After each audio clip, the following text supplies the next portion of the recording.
The following is part of Cornell Contemporary China Initiative Lecture Series under the Cornell East Asia program. The arguments and viewpoints of this talk belong solely to the speaker. We hope you enjoy.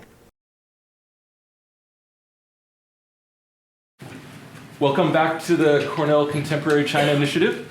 I'm especially pleased today to introduce you to a person that most of you already know, I think, our own Jeremy L. Wallace, Associate Professor in the Department of Government. He's the author of Cities and Stability, Urbanization, Redistribution, and Regime Survival, and many essays, including one that I teach sometimes called Juking the Stats ?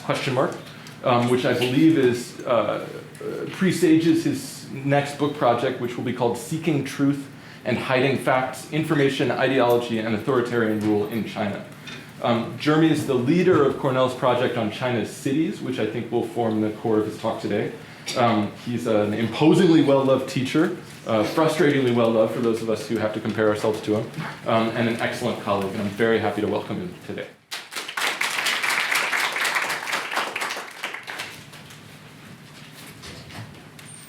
Thanks, Nick. That was really more generous than I was expecting or probably deserved. It's nice to see so many people here, particularly now with time change. I know that at the end of this session from prior semesters that it's definitely going to be dark outside when we leave. So thanks for coming. Today's talk is a little different than a lot of talks in the sense that I'm not going to talk about a particular research project. I'm going to talk about a research team, at least in part.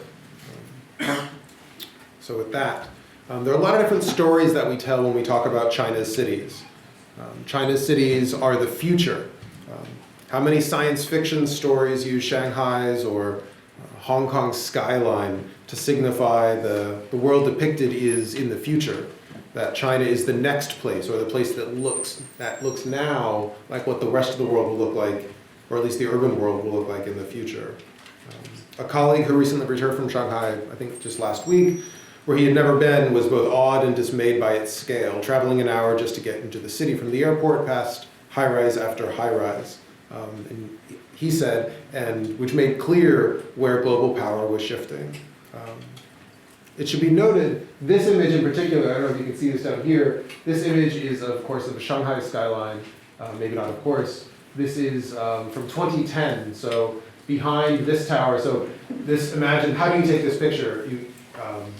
You're not actually in a helicopter or a drone. There weren't really drones in 2010 in the same way. You're in a building above this building, kind of looking down. There is now a further building, China's tallest, the Shanghai Tower, behind this one, behind the building that we're ostensibly in taking this photo. So China's cities are the future. Second, China's cities are rapidly growing. This location is Pudong. Right, so most of Shanghai classically was built on the western side of this river, the Huangpu River. We are on the eastern side, and this eastern side of the city has become China's skyline. If you look at images, like if you just search on Google or Baidu for China's skyline or DuckDuckGo, whatever kind of search engine you use these days, you will find images probably most likely of the Pudong skyline. It's a skyline that's kind of emerged in the past 40 years, whereas western banks have been filled and built up for decades. Only the past 40 years has Pudong developed. Another kind of story that we tell about China's cities are that China's cities are full of smog. Those of you who have kind of lived in environments like that on your left, this is, of course, the same image of two images at two different points of time in Beijing on a clear day and on a less than clear day. Those of you who have kind of lived and walked in China's cities at moments of time, or frankly, cities in other parts of the world that have kind of experienced that kind of smog, kind of probably cough just looking at that picture. The smog here is stark and easy to see, but the stuff that really matters in terms of health is PM 2.5, which is particular kind of particulate matter under 2.5 microns in diameter, and it is stuff that literally kills you, kind of over time in a statistical basis, not as you're breathing, kind of walking down the street. But it is over time kind of shortening the lives of people in China's cities as well as in cities and polluted areas around the world. Why is there this pollution? In part, it's because there are so many people. So one of the other things we know about China cities, of course, is that they are full of people. China cities are home to 1 in 10 human beings on Earth. During the past decade, nearly 200 million people in China migrated from rural to urban areas. 8 million more, the equivalent of New York City, the city itself, are expected to join them every year until 2050. So again, these are kind of just basic demographic facts for those of us who think about China's cities, kind of feel as normal, although it does justify its importance. I think it's helpful to think about for those who maybe don't think about all the time. This image in particular shows what happens when choke points in China's cities and the transportation networks are tightened up a little bit. So this is the security increasing in Beijing subway stops in 2014 following some prior violence that happened in Xinjiang, I think the week before. And so just the lines of people getting into, trying to get into the subway. Right? These are all people above ground who haven't even made it down yet. And yet at the same time, China is also building cities that are devoid of people, or seemingly devoid of people. This is the quintessential ghost city image, although oddly I can't find the source and date of where this image came from. The location is known. This is Kangbashi in Ordos in Inner Mongolia, but the actual time and date seems to have been lost even to Google image search as far as I can tell. These kind of ghost cities are large-scale, often vast urban developments where people have yet to come live and work inside. Rarely do they remain as empty as in this picture. Eventually people will come in. But their failure as urban areas, that is, they're places that are built but not actually lived in, does not necessarily translate into their failure as the instantiation of thousands of real estate transactions. So this is a success in some ways. The government of the city that built this does not necessarily see this as a failure just because it built it and no one came. It built it and people bought. They just didn't necessarily buy to live in the communities in which they live. My favorite ghost city image, though, is this one. I don't know, it's something about, this is in Lanzhou's new district. Something about this image just strikes me. I think it's kind of futures that are wrong, or futures that are just not going to happen. Something about the silly unicycles that the guys are kind of riding in these big streets and these big buildings that are being built ostensibly to be full of people, just that there's never going to be these streets full of unicyclers and with bustling buildings behind. This kind of is just one of the kind of many different types of stories that we see in the juxtapositions with China. The last one, kind of just general story I want to end with, is this image. Here I'm quoting from a research team colleague, Eli Friedman, in a piece that he wrote for Jacobin. So this is a story, this image kind of has a story behind it itself. On November 18th, a fire on the outskirts of the city of Beijing killed 19 people, including 8 children. Skyrocketing rent in the core, the urban core of the city, or in fact of other Chinese cities, has pushed working class people, especially migrant workers without local residency permits, into shoddily constructed, crowded, and poorly regulated housing, setting the stage for this all too predictable tragedy. Dangerous living conditions, exceedingly long commutes, such as the image we just saw, and exposure to health risks are simply the price impoverished migrants have to pay in order to access the booming urban labor market. And yet this image is not of the fire. This image is of the government ostensibly responding to the fire. The Beijing city government, in consultation with national leadership, snapped to attention, and it launched a 40-day campaign to address building safety violations. The real intention has quickly become evident: to rid the city of people deemed extraneous. These expulsions and demolitions of those areas in which those people deemed extraneous lived kind of are consistent with China's long-standing policies that dehumanize and exclude migrant workers.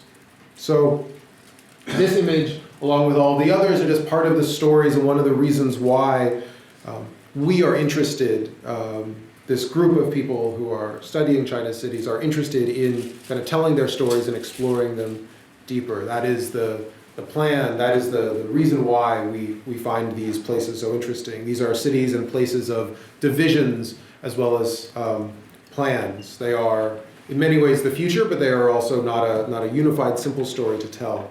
Kind of the team itself, I don't want to kind of dive too much in here. These are just some of the stories that one can tell about China's cities. Our research team, myself, Pan Mubarak, Eli Friedman, Shunjun Lee, and Jessica Weiss, kind of investigate issues related to China's cities in lots of different dimensions and lots of different ways. We have economists, sociologists, political scientists, and we kind of use different types of data, interviews, participant observation, we use satellite imagery, we use surveys, we use kind of big data sources, all to understand and try to get at, explore the rich tapestry and just import of China's cities.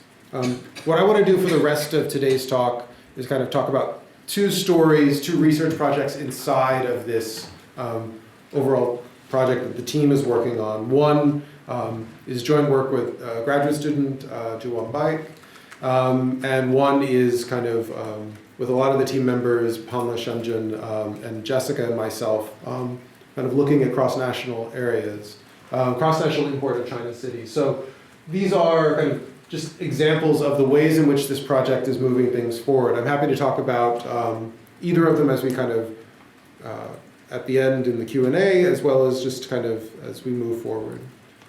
So again, this image of the demolitions makes clear that China, at least the Chinese government's perspective, kind of thinks about areas inside of its own cities as unwanted, undesirable, as slum-like, to use a particular term. And yet at the same time, this is the actual fire. So the difference between the demolitions and the fire itself. At the same time, we know that there are these kind of this opposite story. If these are areas that had too many people, that were too crowded, that the city thought it was unsafe, that they needed to be spread out, how in the same place can we have this different story? And in general, the way that Chinese social scientists have thought about the issue of kind of ghost cities and slums in China is that these are separate issues in separate places. That there are some places in China that are building kind of big, vast, empty buildings, but no one lives in them. And there are other places where people actually want to live, and those are the communities you have slum-like areas. What the paper argues, that we're trying to argue, is that we actually see these as kind of combined stories. So this is kind of Ordos. Ordos is kind of traditional Ordos, to use the pointer, is up here. This is where Google has moved Ordos down here to this is where actually Kangwasher, the new region is, those pictures of the empty city. When we think about where people live, this is where people traditionally lived. And so they kind of built a new area down here. In addition, they built, it was so successful, even if empty, this area they continued to build and built yet another empty area. I mean, ostensibly people are hopefully going to live there from the government's point of view in between. And yet the story is slightly more complicated. It's not just in the middle of nowhere that these empty areas are being built. In 2016, I visited Shenyang, and outside of my hotel was this new complex, the Shenyang International Finance Center. It was interesting to me because Shenyang is a city that is often described as, if any part of China is going through a recession or was in 2016, Shenyang was that place. And so it was strange to me to see this much construction. These are 40-story buildings. There's about 5 or 6 of them going up across the street. I looked up the project online afterwards, and interestingly realized that these were actually the sideshow. That the towers that I was just showing you, are these kind of small things down at the bottom, and that what they were actually going to build was 2 major towers, including this one, at over 500 meters tall, the Pearl of the North. It's unclear who actually is going to ever use this building or why it would be built, other than some people wanted to build something and thought symbolic architecture would be great. And weren't worried about the Eye of Sauron or any type of like symbolic imagery there. This is a relatively undated, this is an undated picture of the project from the construction firm, or one of the many, and undoubtedly many construction firms building the project. The 40-story towers that I saw are over here or over on this side. These are the kind of this taller building, and this is the shorter one. It's unclear if this project will ever actually reach the heights, the literal over a kilometer high, right? 500 meters, or not a kilometer, anyway, over 1,500 feet high. So this idea is to try to say that even in the midst of a city, and Shenyang is a major city of China, there is emptiness. There is poverty and there is emptiness inside of China's cities. And so the paper tries to make the argument and to show that these are actually taking place in the same city, that it's not just slums and ghost cities are different phenomena happening in the grand expanse of China's vast urbanization, but these are actually happening in the same cities, and perhaps even in the same areas of the same cities. And we argue that this is happening in part because of incentive and information problems in China's urbanization. So it's kind of pictures of slums in China, which may or may not be said to be destroyed or demolished. So the question, why are ghost cities and slums simultaneously emerging in China? And kind of even more pointedly, why are they emerging in relatively the same places? We argue that this is because of what counts, and in particular, who is doing the counting and what numbers are counted and what numbers do not count. And what do we mean by that? I think here the broader argument that I make in the book that Nick is referring to, that I need to actually finish writing at some point in the near future, the idea here is that there's a quantification of Chinese politics, that what matters in Chinese politics is numbers, and numbers have ruled Chinese politics until they have started to kind of fail to count things that actually mattered. So the incentives for individuals inside of the Chinese political system, the cadre evaluation system, and other types of issues, that is, leaders of local government figures, are evaluated on a particular set of criteria. And those criteria include GDP growth, fiscal revenues, and other types of statistics. That political discourse, which is focused on numbers, statistics, and facts, quantitative metrics of performance, sometimes can fail to count various other things, whether quantified or not quantified. So for a long period of time, China's environmental degradation was not quantified, was not counted. It was just off the path, kind of unseen, even if you couldn't actually see because of the pollution itself. Until it got a number, until air quality indexes, PM 2.5, received a number, it's only then did it start getting counted. Buildings count, so you build buildings. They count towards GDP, they count towards employment, they are symbolically modern, they are growth, they are success. The debts that fund the building are often harder to count or harder for central government officials to see. Similarly, the emptiness of buildings is harder for government officials at higher levels to calculate, to check, to observe. At the same time, slums are often people evading being counted. The government doesn't necessarily, local government officials don't want or are not interested in the kind of the incorporation, the burden of looking after these migrant workers. And so this is kind of the general argument that we're making, is that this system kind of pushes in both directions, this kind of weird urban sicknesses that China faces. Both overbuilding at the same time as not incorporating lots of the people who actually reside in China's cities.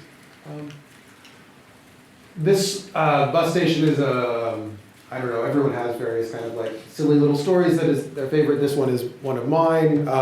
This is Taiyan's bus station to nowhere. There was a bridge in Alaska, the reference to people get that reference anymore. There was a bridge in Alaska, right, a bridge to nowhere that no one actually took, to some Kodiak island, because it was a government project and someone wanted to have it built. This bus station was built in 2015. A news story emerged that from 2008 to 2015, it saw on average the use of one passenger per day, which I thought was just a little bit overbuilt for one passenger a day. Now I've been told afterwards that, well, in Taiwan everyone knows that you don't use the bus station, you kind of the buses stop you on corners, but that doesn't actually answer the question. Well, then why do you, if everyone knows this in Taiyuan, why do you build the bus station? But for me, this actually gets at the fact that it's hard to kind of think about this from the Chinese government official's perspective, the local government official. They have a hard job. They don't know where people are living necessarily. They don't know where demand will reside. They have ideas about what is going to happen. They have plans trying to direct that kind of activity in particular directions as opposed to others, but they don't necessarily know exactly what is going to happen and why. They can't shape things completely, and so they build hoping that they can corral people and move people in the correct direction in their mind. They can build infrastructure that will be used as opposed to be bus stations to nowhere, as it were. And so we have ideas about how we'd actually measure this idea. Okay, so we know that there are slums in China. We know that there are ghost cities in China, but there are difficulties, and we think, how do we measure these things in practice? And so these ideas kind of have if we were trying to do this in a large-scale quantitative sense, we could try to look at the housing quality, because the Chinese census in 2010 collects some data on housing quality. We could look at the institutions. So in China, there are villages inside of cities.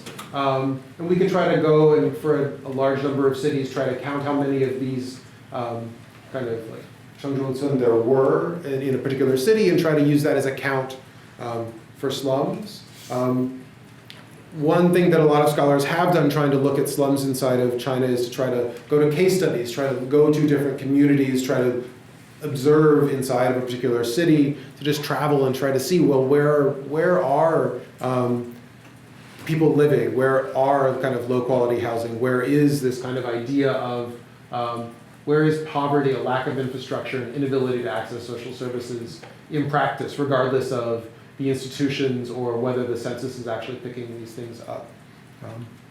One thing that we found useful recently in this paper is that local governments have posted online kind of bids to help reconstruct or reform what are referred to as shanty towns as part of a new government kind of project to demolish and refurbish these communities. And so we saw this as kind of the government's locally, officially acknowledging the existence of shantytowns themselves.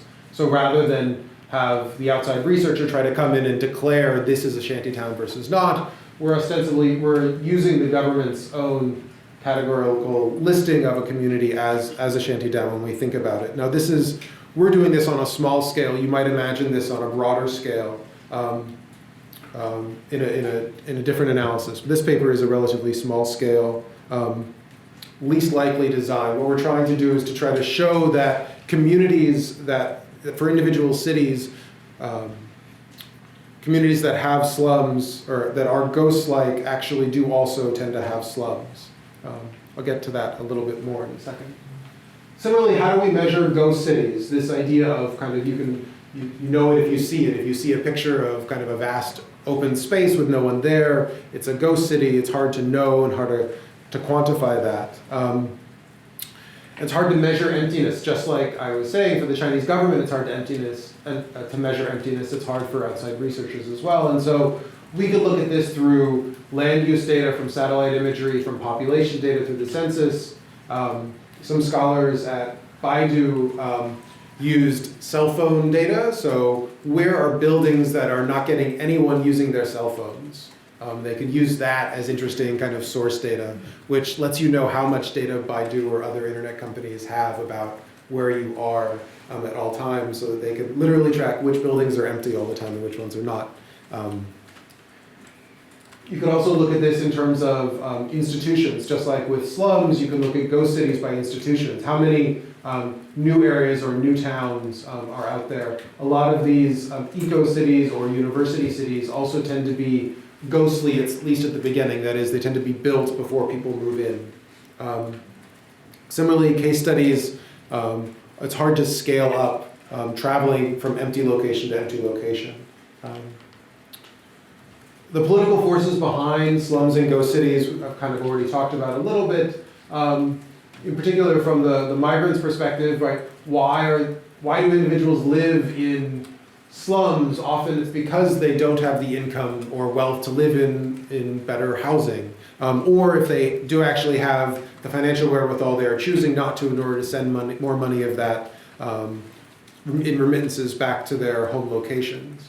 Often this is kind of mitigated by impermanence. That is, individuals in China are incentivized to think of themselves as temporary migrants as opposed to permanent migrants. And so even if they, again, had the income and wealth to acquire higher quality urban housing, they choose not to because of the way in which they think of themselves. There is a massive urban-rural wage differential that makes it difficult for those in kind of with rural backgrounds to acquire urban housing. Further, there is an inability to distinguish yourself or to separate yourself from your rural land in China. And so this property right issue prevents individuals from kind of selling their land and moving to the city whole hog. There is this legal tie to the countryside. We've already talked a lot about this issue. The forces behind ghost cities are many and varied. Property and market dynamics, the territorial status, that is the kind of changing land from rural to urban, allows local governments to create huge amounts of profits. The kind of principal idea here is that in China, there is not necessarily a need to reside in property. Those of you who are in the China's Next Economy class will know that in 2018, the China Housing Finance Survey kind of does a major survey of people in their households in China and how they came to acquire their housing, found that over half of newly acquired houses are second or third houses as opposed to kind of owner-occupiers. That is that real estate is often a kind of a very, very large and expensive savings account. So rather than getting a toaster with your savings account like you used to get in the United States, you now get an apartment complex. That is that people are using, because of the lack of other opportunities for good investment vehicles, people are buying property as investments. And so the physical infrastructure, the physical instantiation of that investment is what we're seeing in kind of property markets. This image I include because I think it's helpful to realize that while China is gaining a lot of people, and this it is actually losing urban density. What do I mean by that is that for the most part, China's cities are building and building and building out further, kind of spreading their wings, spreading their spaces, building urban spaces further into the countryside. To such an extent, they're actually outstripping the number of people coming in, such that the big cities are actually, even most of the big cities are losing density. Now, if you go to Beijing, they're like very dense places. It's very still crowded. I'm not saying the Chinese cities are not crowded, but statistically they are losing density because there's so much building that is happening. So the research design of this paper is a relatively small end. We look at 8 different places, and the idea here is a least likely analysis. We're looking for slums in small cities that have a lot of emptiness, that are categorized as ghost cities by other researchers, that are ostensibly the least attractive to migrants, right? When we think about where migrants want to go in China, they want to go to the attractive urban labor markets. Those are the big cities for the most part. That's where there is the biggest wage differential. That's where it is relatively desirable, the highest wages are. And so we're trying to see, can we find people in slums, in kind of like poor housing quality areas, near areas that are empty, in the smallest and kind of least likely locations? And the answer is we can. We can find this in kind of even the most remote, empty of cities. So these are just a couple of examples. So on the southern coast of China, this is kind of a relatively poor slum location in the Bihai city, new city of Qingan district. Similarly, kind of overdevelopment and juxtaposed with slums in Shilinhat in Inner Mongolia. These kind of images, so you can see in the background, I don't know if you can see or not, but there's kind of relatively high construction buildings over here with relatively kind of like poorly situated kind of classical urban or classical kind of village housing right here. So that's the first kind of general story that the project is looking into. The second type of story is a very different one. One of the things that we were really excited about when we kind of got into this project is the different types of data, the different types of expertise that different researchers had. So Professor Weiss had written a book about nationalism and nationalist protests in China in different Chinese cities. And the two economists, Professor Barak and Professor Li, had worked on issues related to just lots of big data issues, and particularly the auto market is something that they've been particularly interested in. And so one of the questions that Professor Weiss had always kind of had, or people had always asked her, was what are the economic effects of these anti-Japanese protests that happened at various points in time? Do we know anything about the real consequences of them? There was no war, there was no conflict, and so did they really matter? And so she had kind of shown in various pieces of work that it really mattered diplomatically. These protests mattered in the ground in a lot of ways.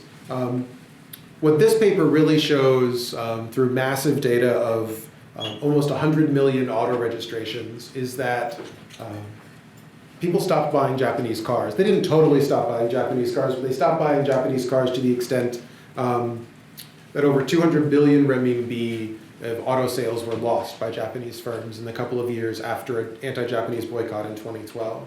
And so we can really precisely nail that down in a way that that Professor Watt, who had spent years kind of studying these and other protests, had not been able to. So one of the benefits of team-based research. So this image in particular is kind of a Toyota dealership destroyed in anti-Japanese protests in Qingdao.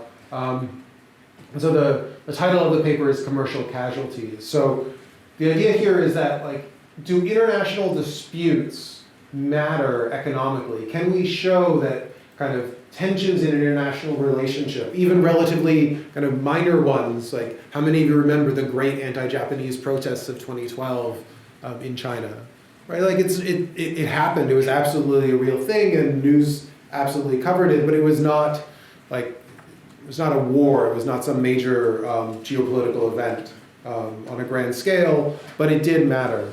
And so what we're trying to do is to establish the extent to which political boycotts actually do matter economically by using really innovative and intense data analysis.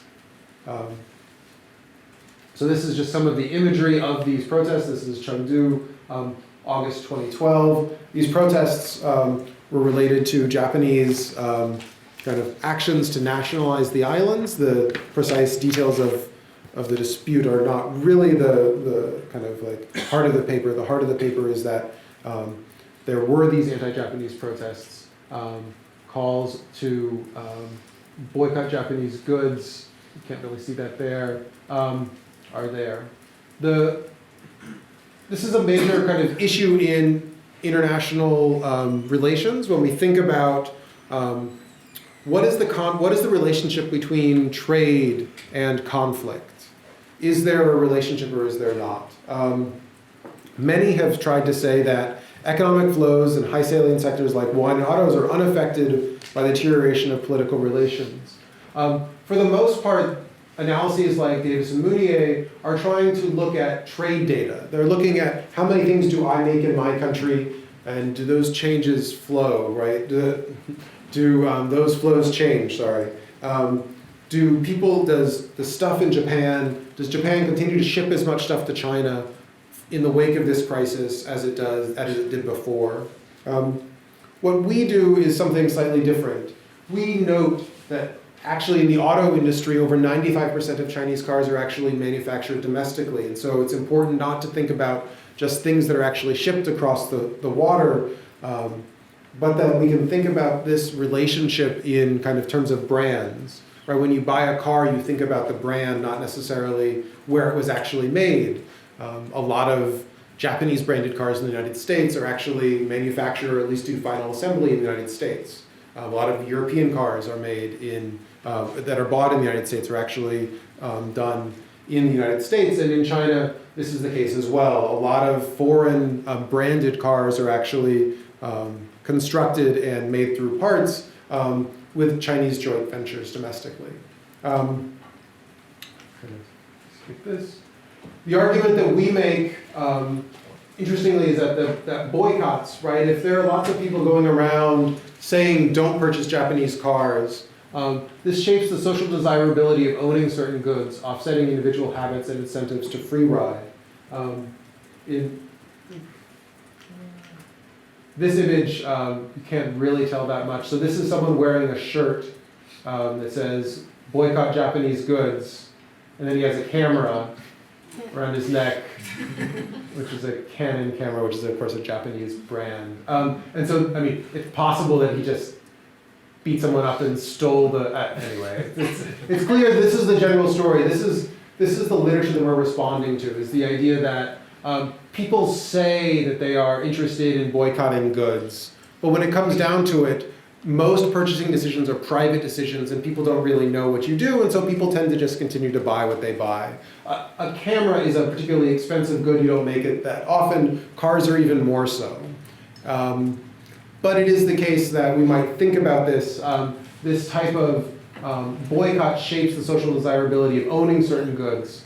And in particular, the community level's variation in strength of boycott activity, here we mean protests.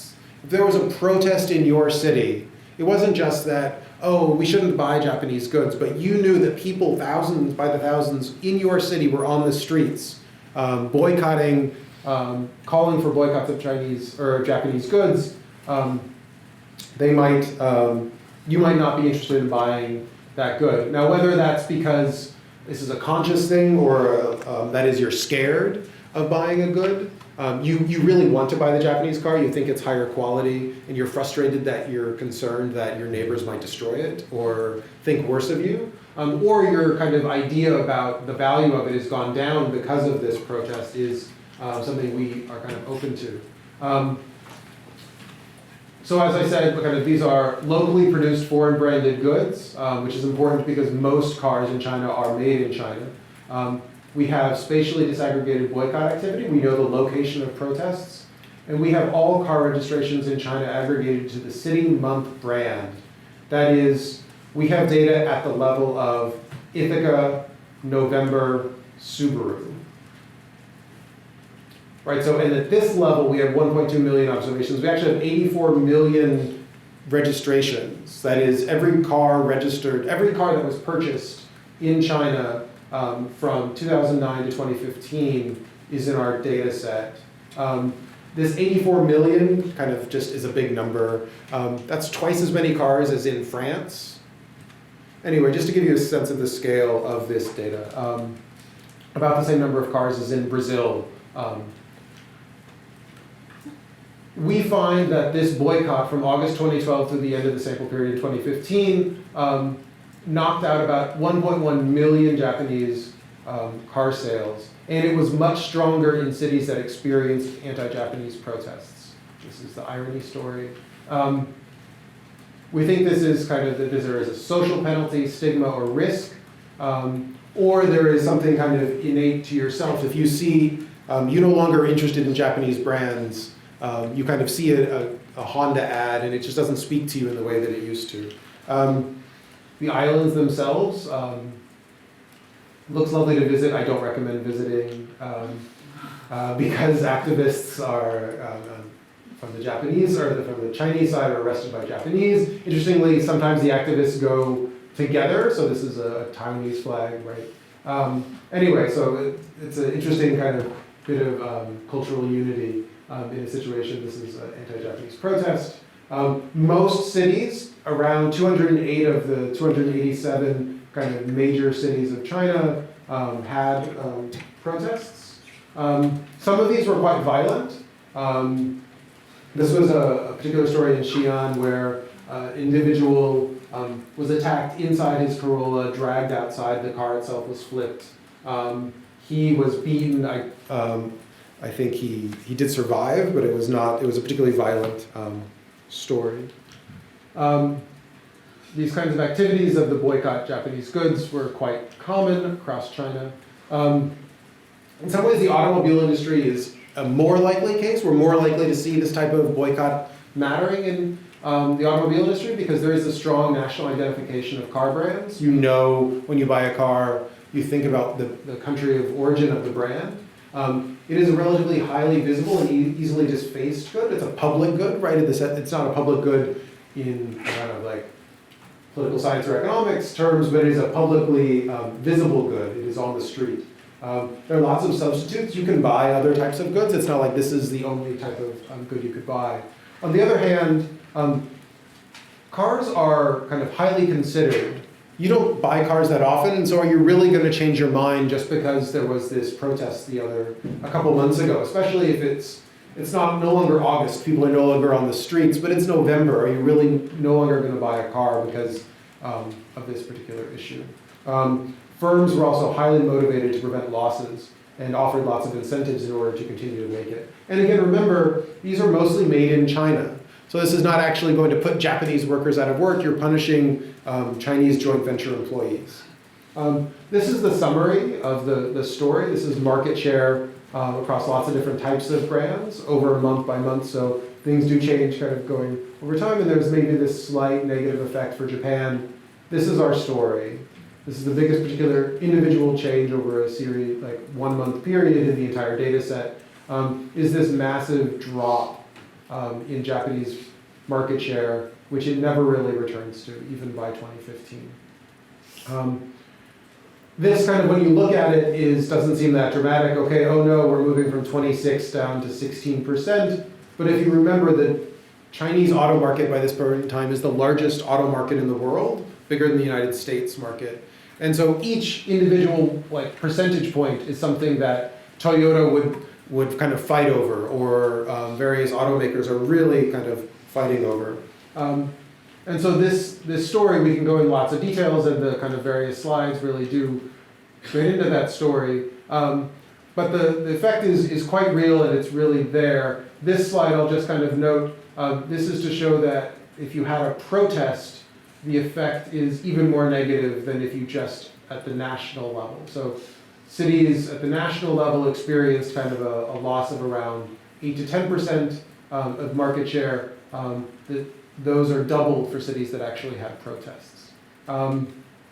So we have lots of stories and we can tell lots, but I want to kind of end on this point, which is that not just on fire, but that the nice thing about team research is that you can do lots of different things, and it's really exciting to be part of this team. If you are interested in China's cities, if you're interested in urbanization or in China in general, we're currently in year 3 of a three-year plan, but I think we're going to continue exploring these issues down to the future. So with that, I'll end and look forward to your questions.